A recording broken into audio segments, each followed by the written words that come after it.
The last time I did a channel update was probably around the time when I lost my job. So if you haven't really inferred what I've shown you in the last 6 to 8 months, let me tell you what's going on in my life. After about 6 months of unemployment, I did get another job. That's why I'm here in Shanghai right now. As much as I'd like to be a full-time YouTuber and auto journalist, that is not in the cards right now. Still a dream, still working on it, and that brings me to another point.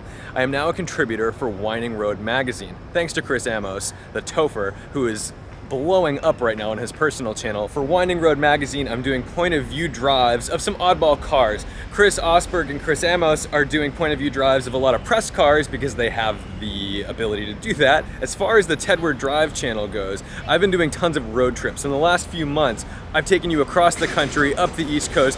We've done 6,000 miles in road tripping together through vlogs. And I plan on continuing that in the future. Now, between a full-time job and contributing to 2 YouTube channels, it's definitely difficult to get 2 uploads a week on Tedward Drives. And when I'm traveling in China, that's definitely tricky because there is no YouTube in China. So I have to be a little cautious about how I upload, when I upload, so I try to make sure that there's always content available for you. I really appreciate your support. There's 4,000 of you now. That blows my mind. As a creator, I want to continue bringing you into my family of friends through these road trips. I think that's a lot of fun. That's the kind of stuff that I like watching on YouTube. When I see groups of people using the cars, enjoying the cars, and making the drive the vacation. The destination almost doesn't matter. I finally found a Starbucks. This makes me very, very happy. It's 95 degrees here right now. I'll also be honest, I have a very difficult time predicting what is going to sell on YouTube. It's very hard for me to know which videos are gonna grow, get shared, and get a lot of attention and likes and comments and engagement from you guys, and which are just gonna flop. And sometimes it blows my mind. I mean, a simple video like how to use DCT gets 30,000 plus views, whereas if I invest 2 days in flying to Florida, driving a Ford Focus ST back with my buddy, we're sitting at around 1,000. Or a video of an Aventador doing a launch control in a tunnel from 0 to 170 miles an hour, still sitting at 1,000 views. Mind blown. I'm always at it trying to make sure that I'm doing what I love and giving you guys quality content. But of course, I always am intrigued and excited to grow the channel. I want to grow the channel based on collaborations, friendships, and camaraderie with fellow YouTubers and personalities on my channel that you guys may like Maddox, David, Zach, and of course Eddie. You know I love you, Eddie. I think the future of YouTube is going to be quality content with personalities that people are going to enjoy following. While I've got your attention and I'm getting my basic on, let me tell you about what's going on with my personal cars.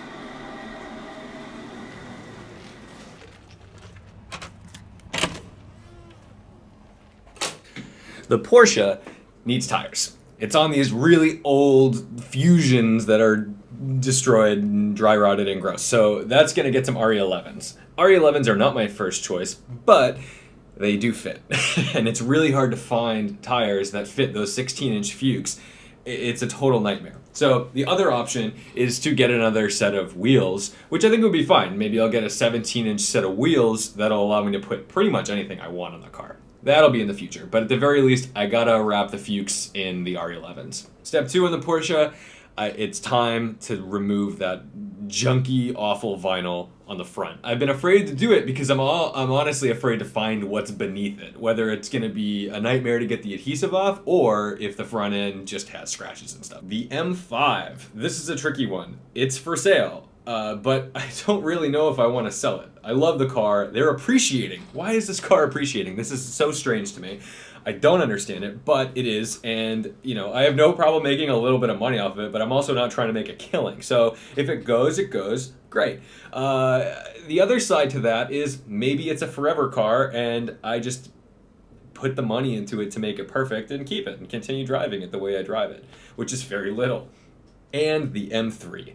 I love my M3, but when I did the app gap drive, I started to realize it's a little heavy. It's tricky to toss around in this tighter stuff, and it starts to reveal the fact that it isn't a lightweight, that's for sure. The only way around that really is to put stickier, wider rubber on it, which means probably aftermarket wheels. I've been looking at like Apex wheels just because it's kind of the thing to do. They do look really good and they're like a ripoff of the competition wheels. And of course, the future car. This is where I really want a GT3. I really want a 997.2 GT3, but it's still $120,000 and my pleb garage values kind of prevent me from spending money like that because that means a loan, that means definitely selling the M5 because I need to get a little bit of capital from that.